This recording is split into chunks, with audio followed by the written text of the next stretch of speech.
просто, ой, честно, 30-40 раз я уже читал вот 6, 7, 8 голова. Мгм. Ну, думаю, это мало. Да, Мало. ну, мы для того собрались, чтобы друг другу помочь. И Հմ, ваши вопросы помогают мне тоже. Есть вопросы, над Ваша которыми, ну, я не думал. հմ, Ам, Итак, давайте перейдем к 8 главе. Լավ, եկեք անցում կատարենք արդեն 8-րդ գլխին։ Мы видим, 8 глава представляет своего рода апогей или вершину послания. Մենք տեսնում ենք, որ 8-րդ գլուխը իրենից ներկայացնում է ոնց որ գագաթնակետը այս նամակի։ Это глава победы, свободы и Духа Святого. Սա հաղթանակի, ազատության ու Սուրբ Հոգու գլուխն է։ И Дух Святой упоминается здесь около 20 раз. Եվ Սուրբ Հոգին այստեղ հիշատակվում է շուրջ 20 անգամ։ Первое, что апостол Павел говорит в первых 4 стихах, это то, что нет осуждения. Եվ այն ինչ որ Պողոս առաքյալ ասում է առաջին 4 համարներում, այն է որ չկա դատաստան, կա դատապարտություն։ Интересно, интересно мне узнать, как у вас переведен 1 стих? Первый стих. Да. Вот.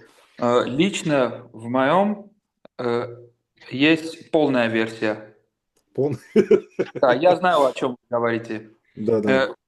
Եղբայրներ, կա ինչ-որ մեկի մոտ թարգմանություն, որտեղ հետաբար հիմա դատապարտություն չկա նրանց համար, ովքեր Քրիստոս Հիսուսի մեջ են ու վերջակետ ա դրվում։ Другой перевод? Սուրակետ, ովքեր մարմնապես չեն քայլում, այլս թողել։ Именно латенс, բայց լավ։ Нет, у нас полный стих. У всех версиях? Давайте посмотрим сейчас онлайн другую версию. Сейчас Ну, у меня Римлянам 8. Ուրեմն հիմա ոչ մի դատապարտություն չկա Иисус Христос. Новый Арарат, знаете эта версия? Ну, я слышал, но не знаю. Новый Арарат делал половину стиха. То есть нету осуждения для тех, кто находится во Христе Иисусе, и все. И все, да. Поэтому мы уже видим, что на раннем этапе христианства при переписывании текста кто-то хотел помочь в понимании. Տեսեք, քանի որ այս տարընթերցանությունը կա, օրինակ մի թարգմանությունում երկար է համարը առաջին, մի թարգմանության մեջ համարը կարճ է։ Մենք տեսնում ենք, որ վաղ քրիստոնեության մեջ, փաստորեն ձեռագրերի արտադրության մեջ ինչ որ մեկը մեզ փորձել է օգնել, որ մենք լավ հասկանանք։ И поэтому у нас, когда мы говорим о текстологии и сохранности Нового Завета, мы можем сказать, что Бог сохранил Писание, и у нас нет проблемы в том, что что-то пропало. Եվ եթե խոսում ենք Սուրբ գրային տեքստից, մենք կարող ենք վստահ ասել, որ Աստված պահպանել է իր խոսքը եւ տեքստի մեջ հեղինակների, ովքեր որ գրել են նոր գտակարանը, չկա մի բան, որ կորել է դարերի մեջ, այսպես ասած, այդ արտադրության process-ի ժամանակ։ У нас проблема немножко другая, со временем что-то добавили. Մեր մոտ ուղղակի ուրիշ խնդիր կա, ժամանակի հետ ինչ որ բաներ ավելացրել են։ И у нас есть разница с некоторыми манускриптами. Եվ մենք որոշ ձեռագրերում ունենք տարբերություններ։ Поэтому более поздние они содержат это прочтение, более длинное. Да. Դրա համար ավելի ուշ ձեռագրերը ունեն այս երկար տարբերակը իրենց մեջ համարի։ Более короткое, но более древнее. Եվ այդ կարճ ընթերցանությունը, որ նոր Արարատից քիչ առաջ կարդացի, դա ավելի հին ձեռագրերում է հանդիպում։ И снова нам нужно понимать, что не всегда эти вставки, они являются, скажем так, желанием какого-то там обязательно еретика добавить в Писание что-то свое. Եվ մենք պետք է հասկանանք, որ այս ավելացումները միշտ չի, որ պարտադիր ինչ որ հերետիկոսի ցանկություն է, ինչ որ բան սուրբ գրքի մեջ ավելացնելու կամ փոփոխություն անելու։ Иногда человек устал, переписывая текст и добавил фразу из другого стиха. Երբեմն մարդը գրագիրը ուղղակի հոգնել է թարգմանելուց ու վերջում ավելացրել է մի վերջավորություն, որը պատկանում է հաջորդ համարին։ И по сути в 8 главе тоже есть дискуссия относительно того, как понимать фразу «жить по плоти». Եվ 8-րդ գլխում էլ կա քննարկություն այն համար թե ինչպես պետք է հասկանանք այն համարը, որ չպետք է ապրել ըստ մարմնի։ Ну, давайте сначала рассмотрим структуру. Եկեք բայց սկզբից կառուցվածքին անդրադառնանք։ Поэтому ну, я склонен к тому, что короткое прочтение является тем, что написал Павел.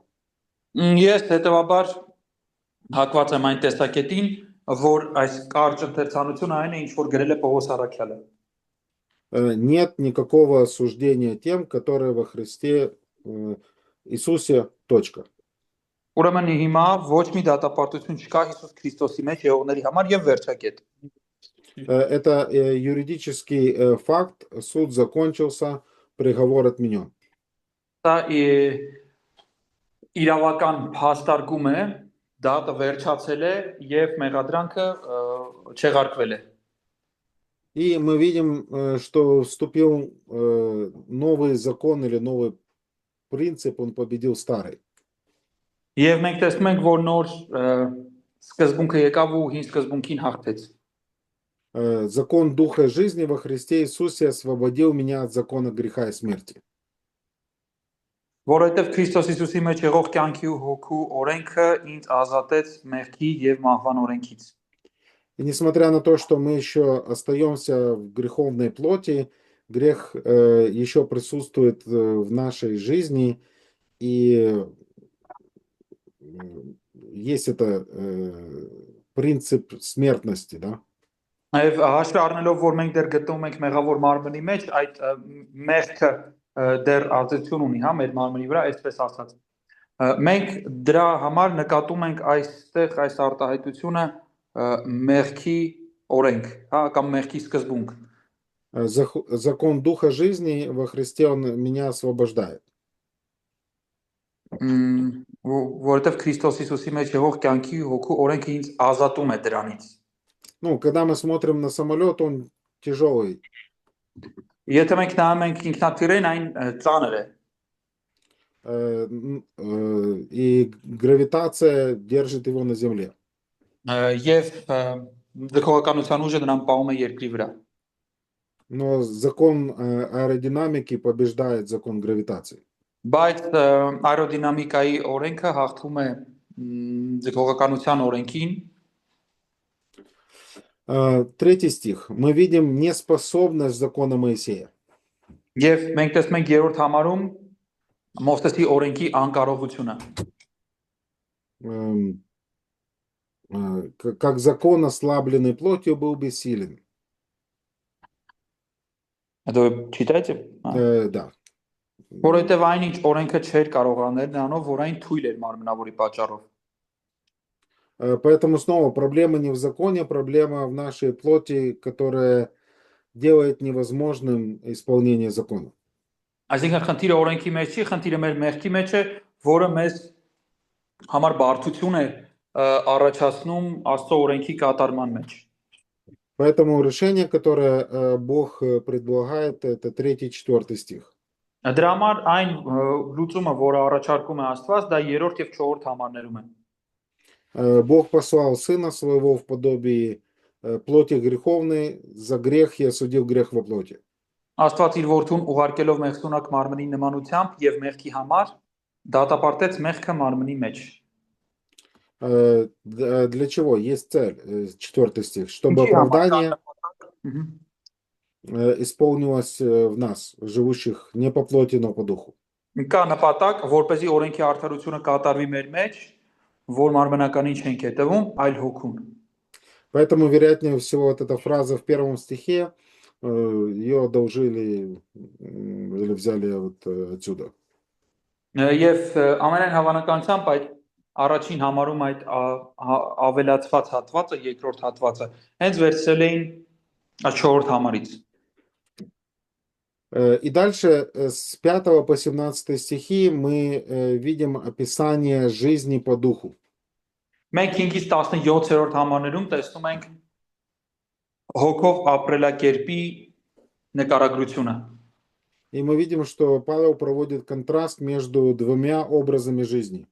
Եվ մենք տեսնում ենք, որ Պողոս առաքյալը հակադրություն է ներկայացնում կյանքի ապրելակերպի երկու կերպերի միջև։ И термин, который апостол Павел использует, плотской и духовный. Եվ տերմինը, որը Պողոս առաքյալը օգտագործում է, հետևյալն է՝ մարմնավոր եւ հոգեվոր։ Поэтому жизнь по плоти, человек, который живет по такому образу жизни, он помышляет о плотском. Դրա համար ասում ենք, որ մարմնավոր մարդը, այսինքն մեկը, որ ապրում է ըստ մարմնի, մտածում է մարմնավորի մասին։ И результат такого помышления смерть. Եվ այդպիսի մտածողության արդյունքը մահն է։ Причина в том, что такое помышление выступает враждой против Бога. Խնդիրն այն է, որ այս մտածողության ձևը առաջացնում է թշնամանք Աստծո հանդեպ։ Я думаю, это один из самых сильных аргументов в пользу того, чтобы сказать, что речь идет о невозрожденном человеке. Ես կարծում եմ, որ սա то есть аргумент в пользу того, что там был речь о невозрожденном.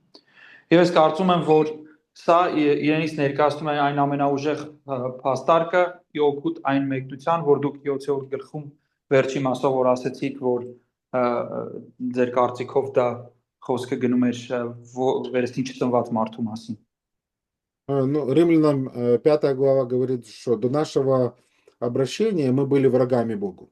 Հռոմեացիներին 5-րդ գլուխը ասում է, որ մինչև որ մենք դարձի կգայինք, մենք Աստծո թշնամիներն ենք։ И здесь мы видим утверждение в 5 стихе, что живущие по плоти, они не покоряются Богу, и они не способны это делать. Եվ մենք 5-րդում տեսնում ենք, որովհետև մարմնավորին հետևողները մարմնավոր բաներ են մտածում։ 8 стих.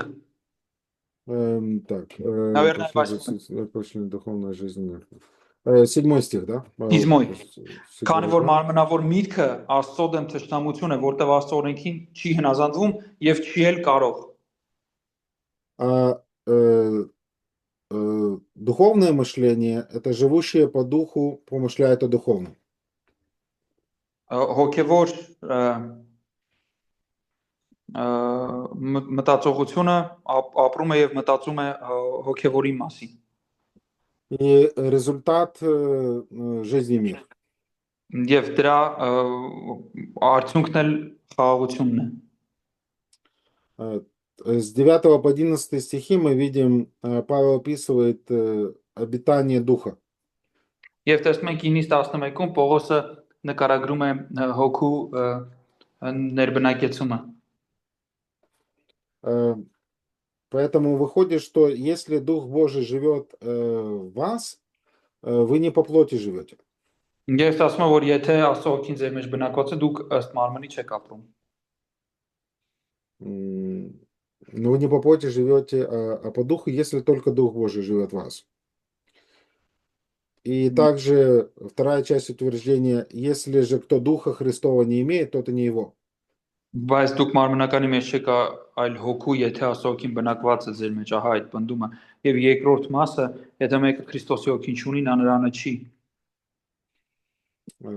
Поэтому, когда мы говорим о присутствии Духа в жизни верующего, конечно, мы должны понимать, что речь идет о спасительных взаимоотношениях.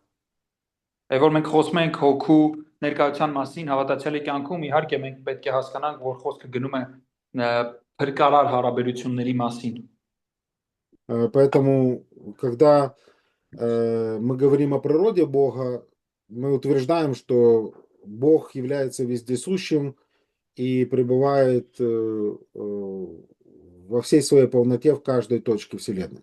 Երբ որ մենք խոսում ենք Աստծո ամենօրեկության մասին, ասում ենք, որ նա իր ամբողջությամբ բնակվում է տիեզերքի ցանկացած կետում։ Поэтому в этом смысле, Бог пронизывает и верующих, и неверующих. Поэтому Бог пронизывает и верующих, и неверующих. Пронизывает. Находится внутри и сквозь. Դրա համար էլ, քանի որ այսպես ենք ասում, որ Աստված ամենուրեք է, կարելի է ասել, որ Աստված բնակվում է համ հավատացյալների, այսպես ասած, ոնց որ sense իրենց միջով, անալոգիան որ բերեց, դասախոսը ոնց որ sense ծակել անցնելու մասին է, այդ բառը, ներթափանցելու։ Այսինքն նա բոլոր տեղերում կա։ И поэтому, когда мы говорим о спасительных взаимоотношениях с точки зрения человеческого восприятия, неверующий человек не имеет, скажем так, прямого общения с Духом, и поэтому его там как бы и нет. Բայց եթե մենք խոսում ենք փրկարար հարաբերությունների մասին, անհավատը չունի հարաբերություն Սուրբ Հոգու հետ եւ կարծես նա այդտեղ չկա էլ, այսպես ասած, չունի նա այդ հարաբերությունը, չնայած Աստծո ամենուրեկությանը։ Но когда человек обретает спасительные взаимоотношения, Дух Святой действует по-другому, и это выглядит как теперь вот мы имеем Духа Святого. Եվ երբ որ մարդը ունենում է փրկարար հարաբերություն Աստծո հետ, Սուրբ Հոգին իր մեջ այլ կերպ է ներգործում եւ կարծես մենք ունենում ենք այս պատկերը այդ ներբնակության փաստը իրականություն է դառնում այդ մարդու մոտ։ Если Христос в вас, тело мертво для греха, но дух жив для праведности. Եթե Քրիստոսը ձեր մեջ է, ապա մարմինը մեռած է մեղքի համար, իսկ հոգին կենդանի է արդարության համար։ И эту твердую уверенность мы имеем в воскресении. Тот, кто воскресил Христа, оживит и ваши смертные тела Духом Своим Святым. Եվ մենք այս վստահությունը ունենք հարություն տվողի մեջ, այսինքն եթե նրա հոգին, որ հարություն տվեց Հիսուս Քրիստոսին, ձեր մեջ է բնակվում, ապա Քրիստոսին մեռելներից հարություն տվողը ձեր մահկանացու մարմիններն էլ կկենդանացնի իր հոգով, որ բնակվում է ձեր մեջ։ Потому что мы имеем того же самого Духа, который воскресил самого Христа. Որովհետև մենք այդ նույն հոգին ունենք, որը հարություն է տվել Քրիստոս Հիսուսին։ Поэтому мы видим, что верующий человек имеет все инструменты и гарантии того, что он дойдет до конца. Հավատացյալ մարդը դրա համար ասում ենք, որ ունի ամեն վստահությունն ու գործիքակազմը մինչև վերջ հարատևելու։ Имея Духа, он способен мыслить духовно и угождать Богу. Ունենալով հոգին նա կարող է հոգևոր մտածել եւ Աստծուն հաճելի լինել։ И он имеет этого Духа Святого в своей жизни, 9-11 стихи. Եվ նա ունի իր այդ хокին հարության համար 9-ից 11-րդ համարները։ И следовательно, третье, что мы видим, это 12-13 стихи обязательства. Եվ հաջորդ բանը, որ տեսնում ենք 12, что мы видим здесь в этих стихах? Обязательства. Обязательства. 12-13 համարներում, սա մեր հաջորդ հատվածն է, մենք տեսնում ենք այստեղ պարտականությունը։ Павел делает 3 утверждения. Мы не должники плоти. Պողոս առաքյալ անում է 3 պնդումներ։ Առաջինը մենք պարտական չենք մարմնին։ мы уже ничего не обязаны. Մենք էլ պարտք չենք, ոչինչ պարտք չենք։ Эм, в церкви, где я раньше был, мы покупали дом для дома молитвы. Ну, Այն եկեղեցում, мы покупали дом для церкви. այն եկեղեցում որտեղ ես նախկինում ծառայում էի, մենք շենք էինք գնում եկեղեցու համար։ И когда мы уже подписали все договора, пошли к юристу, оформили сделку, я заплатил деньги бывшим владельцам. Եվ երբ որ մենք արդեն գնացինք, թղթերն էինք ստորագրում, վճարն էինք անում նախորդ տիրոջը, И мы получили новые документы, и этот дом уже наш. մենք ստացանք նոր թղթաբանություն եւ ըստ որի այդ տունը արդեն մեզ էր պատկանում։ И раньше этим домом 3 человека владели. Դրանից առաջ այդ տունը 3 սեփականատեր ուներ։ И потом через неделю мне позвонил один из владельцев и сказал, ну, мы там поставили сигнализацию и заплатили за нее деньги. Может, вы заплатите нам за эту сигнализацию? Եվ տերերից մեկը մի շաբաթ հետո զանգեց, ասաց մենք այս շենքում, երբ որ անվտանգության համակարգ էինք տեղադրում, ասաց որ մենք անվտանգության համակարգ ենք տեղադրել եւ գումար ենք վճարել դրա համար։ Կարող եք մեզ հետ տալ մեր ծախսածը։ Ну, расчет уже сделан. Բայց արդեն մենք մեր առևտուրը արել ենք։ И купив дом, мы заплатили за все. Եվ առնելով այդ շենքը մենք վճարել ենք ամեն ինչի համար։ И у меня нет больше обязательств платить что-то. Եվ ես այլևս պարտավորված չեմ ինչ-որ բան ավել վճարեմ։ Второе утверждение мы видим, Павел говорит, если живете по плоти, умрете. Եվ հաջորդ պնդումը, որ անում է Պողոս, ասում է, եթե ըստ մարմնի ապրեք կամ մարմնավորապես ապրեք, կմեռնեք։ Если же духом умерщвляете дела плотские, живы будете. Իսկ եթե հոգով մարմնի գործերը սպանեք, կապրեք։ Поэтому невозможно верующему жить жизнью неверующего.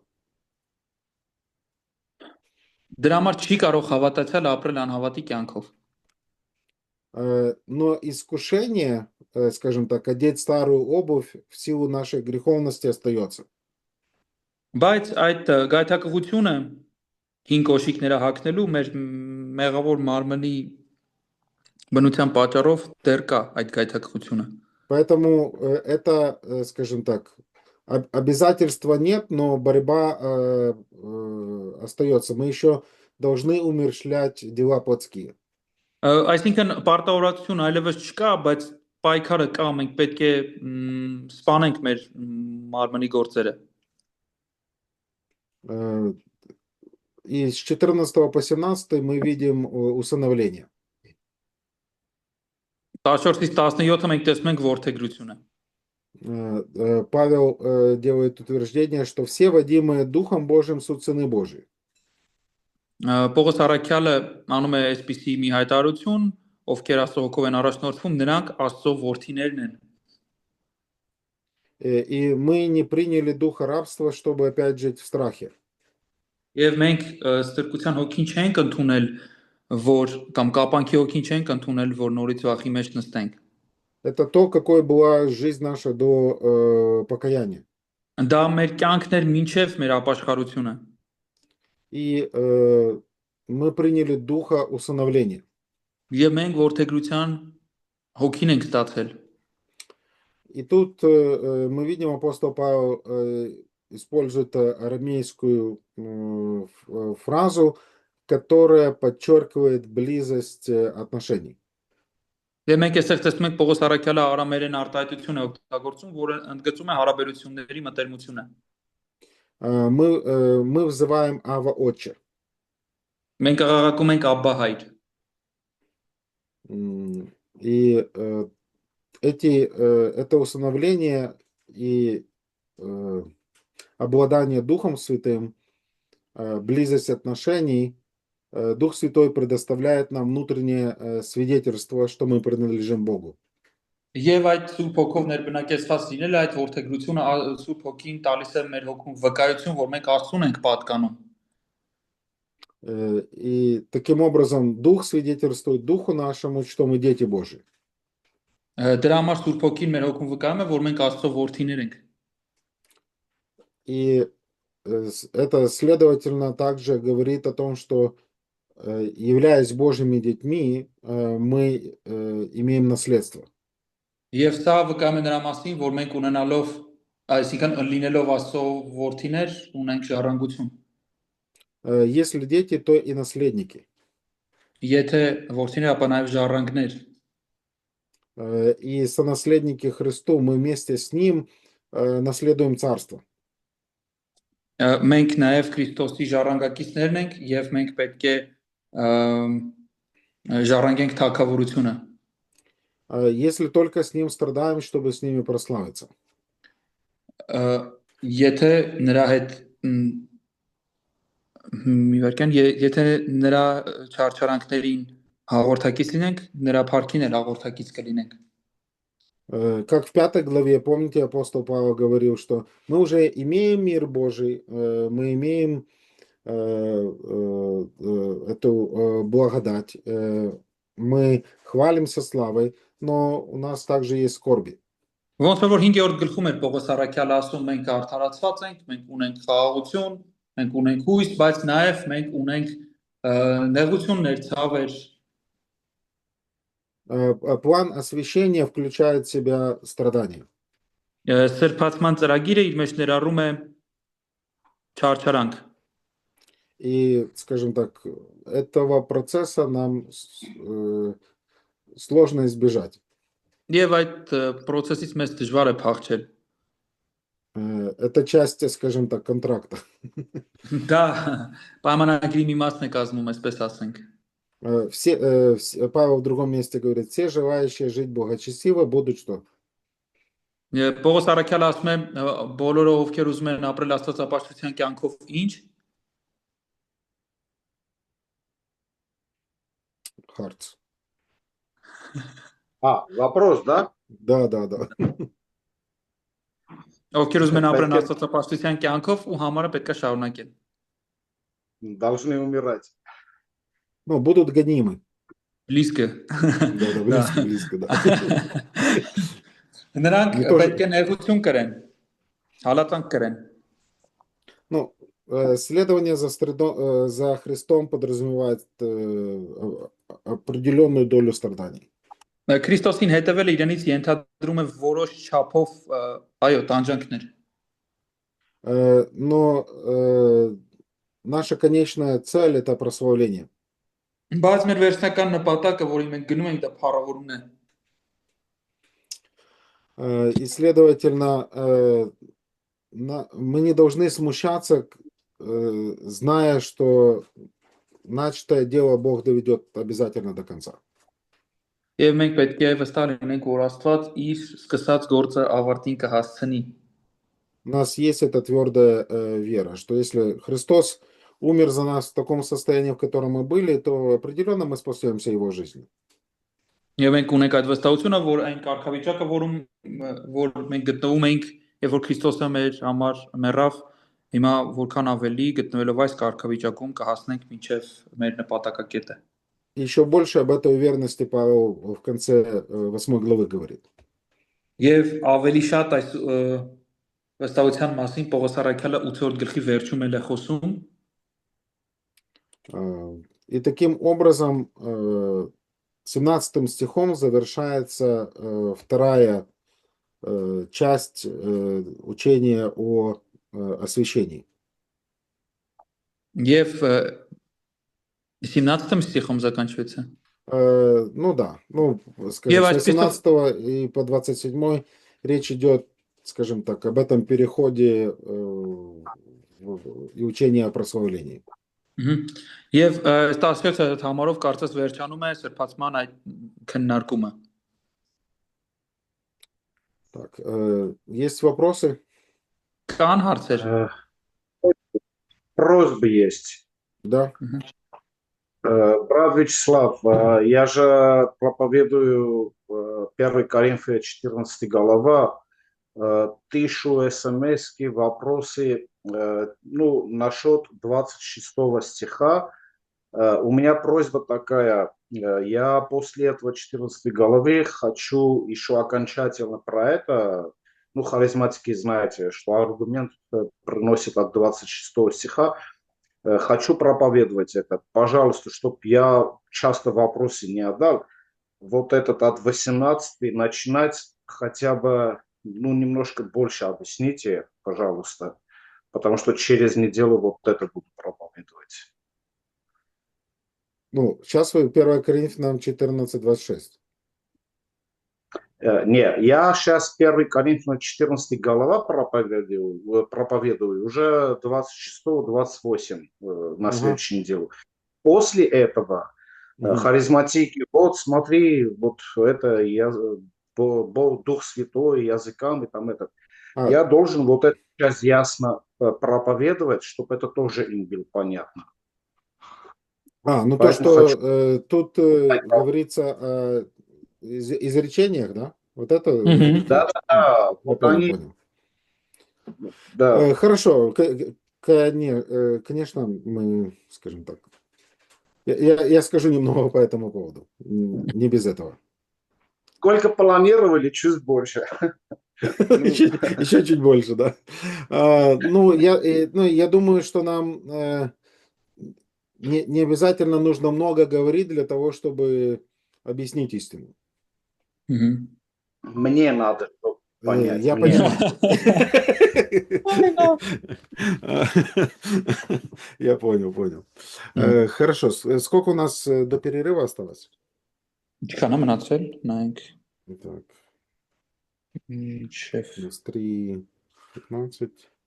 15 минут еще. Правильно? Да, 15 минут. Хорошо, отлично. Давайте начнем с 18 по 27. Страдание и слава. Եկեք նայենք 18-ից մինչև 27-րդ համարները, տանջանքը կամ չարչարանքն ու փառքը։ Չթարգմանեցի ես նախորդ հատվածը, որտեղ եղբայրը հարցնում էր 26-րդ համարի վերաբերյալ, իսկ մենք արդեն այդ հատվածում ենք ու դրա մասին հիմա դասախոսը մանրամասն կխոսի։ Так, это вы прочитали 18, да? Нет, просто я сказал, зачем я не перевел вашу беседу, потому что вы сейчас это будете разъяснять. Ага, хорошо. Нынешнее временное страдание ничего не стоит в сравнении с той славой, которая откроется в нас. Ներկա ժամանակի չարչարանքները արժանի չեն գալիք փառքի հետ համեմատվելու, որ մեր մեջ պիտի հայտնվի։ Это всегда помогает в трудностях смотреть чуточку дальше своего носа. Դա մեզ մեր նեղությունների մեջ միշտ օգնում է, որպեսզի մենք մեր քթից մի քիչ ավելի այն կողմ նայենք։ Иногда Бог нас может поставить в такие обстоятельства, где мы будем думать, где же тут выход. Երբեմն Աստված մեզ այն կարգավիճակներում է դնում, որ մենք ասում ենք որտեղ է ելքը։ И в такие моменты нам нужно посмотреть чуточку вдаль относительно окончательной цели, которую Бог преследует в нашей жизни и спасении. Եվ այդ պայրին մենք պետք է մի քիչ ավելի առաջ նայենք, մասնավորապես այն վերջնական նպատակին, որ Աստված մտադրվել է մեր փրկության մասով անել։ Поэтому страдания может казаться очень ужасными, неприятными, большими. Դրա համար չարչարանքները կարող են շատ սարսափելի թվալ, մեծ թվալ, անանցանելի թվալ։ Иногда возникает вопрос, стоит ли платить такую цену. Երբեմն առաջանում է հարցը, արդյոք արժի այսպիսի գին վճարել։ Помните Псалом Асафа 73, когда он позавидовал богатым? Зачем я вообще все это делаю? Հիշում եք Ասափի Սաղմոսը, որտեղ ինքը այսպես ասած նախանձում էր կամ խանդում էր, չգիտեմ ոնց ասեմ, հարուստներին, երբ որ ասում են ընդհանրապես ինչի համար է ինձ պետք է ամենը։ Но Павел показывает, что по сравнению с той славой, которую откроется в нас, это не идет ни в какое сравнение.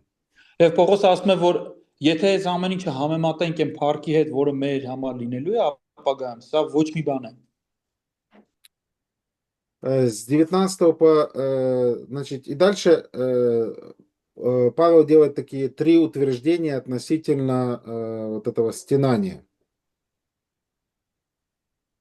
Стенание. Вот этого. Ну, вот это, как оно Да. переводится?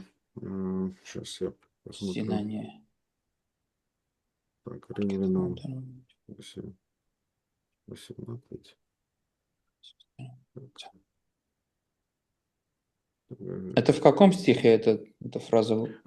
Да, вот другие переводы с нетерпением. Все. Угу. Մեծ ակնկալությունն է մեզ մոտ, իմ մոտ կոնկրետ։ 19 стихе։ Да, 19. Որովհետև ստեղծվածները մեծ ակնկալությամբ են սպասում։ Այս ակնկալության մասին է հատվածը։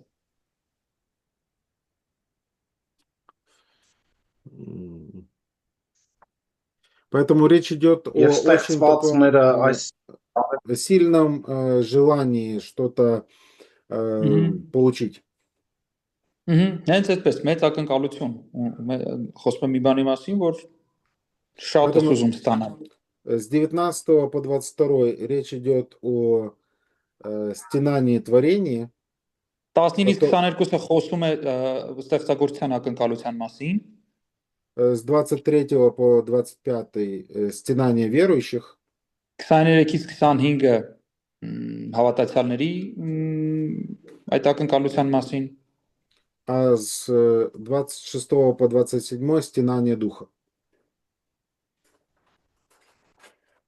Поэтому այսինքն այստեղ այդ հառաչանքի թեման է եւ 26-ից հոգու հառաչանքի մասն է խոսում, այսպես թարգմանությունով у меня во всех местах это по-разному. Да, ну это одно из слова в греческом. Այստեղ ունա 26-ում հեծեցանք է հանդիպում։ Սկզբից որ նայեցինք 19-ում այս բառը հանդիպում է ակնկալություն։ Поэтому когда мы говорим о спасении, иногда мы очень узко фокусируемся, что единственное, что Бог делает, это спасает людей. Եվ որ մենք փրկության մասին խոսում ենք, մենք շատ նեղ ենք դա շատ հաճախ պատկերացնում, որ այն ինչ որ Աստված անում է, դա ուղղակի մարդկանց փրկելն է։ Ну и так, определенно, центральным фигурой является Иисус Христос, который стал человеком, и Он спасает людей, которые уподобляются Его образу. Իհարկե կենտրոնական անձը Իիսուս Քրիստոսն է, ում մենք պետք է նմանվենք, ում պատկերին մենք պետք է նմանվենք։ Но когда Адам с Евой согрешили, то грех нарушил взаимоотношения не только между людьми и Богом. Երբ որ Ադամն ու Եվան մեղանչեցին, այդ մեղքը ոչ միայն խարխլեց Աստծո ու մարդու հարաբերությունները, но также нарушились отношения между людьми. Նաև խախտվեցին մարդը մարդու հետ հարաբերությունները, и также нарушились взаимоотношения с творением. Նաև ստեղծագործության կամ արարչագործության հետ հարաբերությունները դժեցին. И Бог проклял землю из-за Адама. Եվ Աստված երկիրը անիծեց Ադամի պատճառով. И, следовательно, результаты грехопадения отражаются на всем творении. Եվ հետևաբար մեղքի այդ անկումը անդրադառնում է ամբողջ արարչագործության վրա. Поэтому, когда Бог спасает, Он спасает не только избранное человечество, Он также возрождает и в конечном итоге создаст новое небо и новую землю.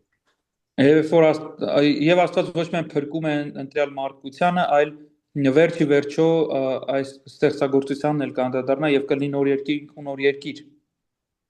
И поэтому этот мир, он, творение, оно испорчено. Եվ այս արարչագործությունը բղծված է արդեն։ И Павел образно описывает вот это такое сильное желание, когда же наступит день этого освобождения. Եվ Պողոս այսպիսի մի ցանկություն են նկարագրում, թե երբ է գալու այդ օրը, որ ազատագրվենք։ Поэтому природа с надеждой ожидает откровения сынов Божьих. Դրա համար ստեղծվածները կամ բնությունը մեծ ակնկալությամբ սպասում են Աստծո որդիների հայտնվելուն։ Помните, что говорит Иоанн верующим, 1 Иоанна? Мы уже дети Божьи, но еще не открылось, что будем. Հիշում եք ինչ էր ասում Հովհաննեսը հավատացյալներին առաջի Հովհաննոյի թղթի մեջ, մենք можно еще раз стих повторить? Это 1 Иоанна 3:2. Да, нет, просто вы повторите, я вспомню. Да, мы уже дети Божьи, но еще не открылось, что будем. Մենք Աստծո որդիներ ենք, դեռ հայտնված չի ինչ պիտի լինենք։ И точно ту идею здесь мы видим. Павел говорит, мы получили духа сыновства, и мы сыны Божьи, мы наследники. Եվ այդ նույն միտքն էլ այստեղ Պողոսն է ասում, ասում է մենք ստացել ենք որդեգրության հոգին, մենք ժառանգներ ենք։ Но спасение еще не завершилось окончательно, не достигло этой фазы прославления, откровения сынов Божьих. Բայց փրկությունը չի հասել իր վերջնական նպատակին, այսինքն փառավորմանը ու Աստծո փառքի այդ գագաթնակետին դեռ ընթանում ենք։ И поэтому Павел напоминает, что творение ожидает этого момента, но творение не добровольно покорилось этой суете. Եվ Պողոսը ասում է, որ ստեղծագործությունը սպասում է այդ պահին ու ասում է, որ ստեղծվածները ունայնության ենթարկվեցին, բայց ոչ թե իրենց կամքով։ Она покорилась согласно Божьего плана, согласно Божьей воле, в надежде на освобождение от рабства тления. Նրա պատճառով դա եղավ, որ նա ենթարկեցրեց նրանց, այն հույսով, որ ստեղծագործությունը ինքն էլ կազատագրվի ապականության կապանքից։ Поэтому мы видим, что в этом греховном мире все страдает, и творение страдает. Եվ մենք տեսնում ենք, որ այս մեղավոր աշխարհում ամեն բան այդ ընդում նաև արարչագործությունը տուժում է, տառապում է ավելի ճիշտ։ Тужума это мучиться? Да. Ну, я понимаю чуть-чуть. Тужума. В украинском языке есть слово тужити. Тужума.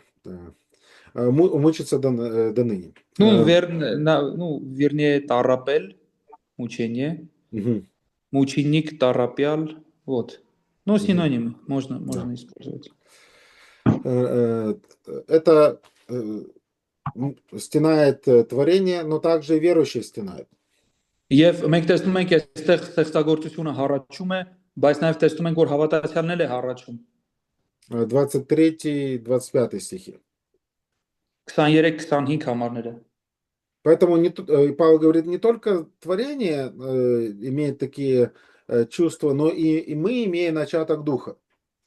Եվ Պողոս առաքյալը ասում է ոչ միայն ունի ստեղծագործությունը այս զգացողությունը, այլ նաև մենք ունենք, որ ունենք հոգու առաջի պտուղը։ Мы видим, апостол Павел находится в тюрьме, и он пишет филиппийцам, что меня влечет то, чтобы быть со Христом. Это гораздо лучше.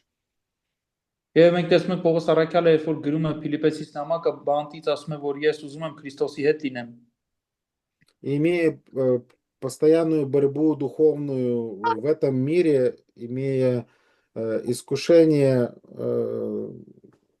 наступает момент, когда мы думаем, когда уже мы будем со Христом.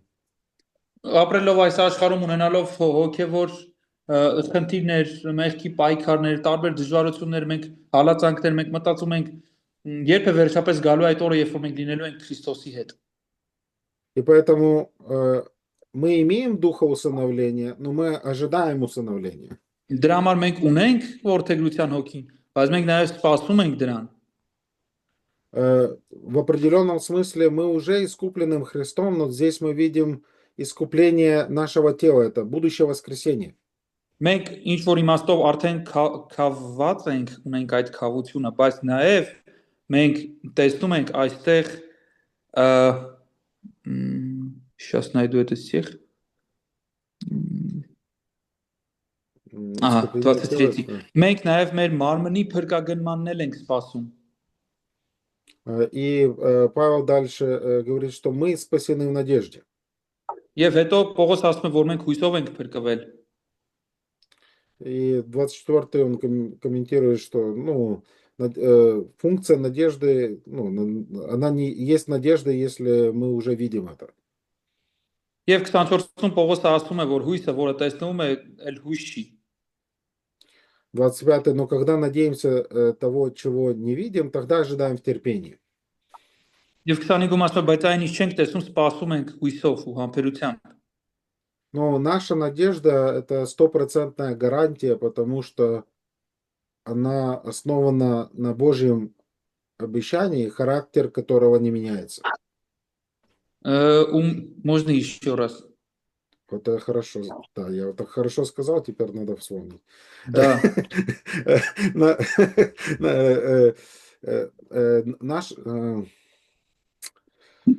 Извиняюсь. Да.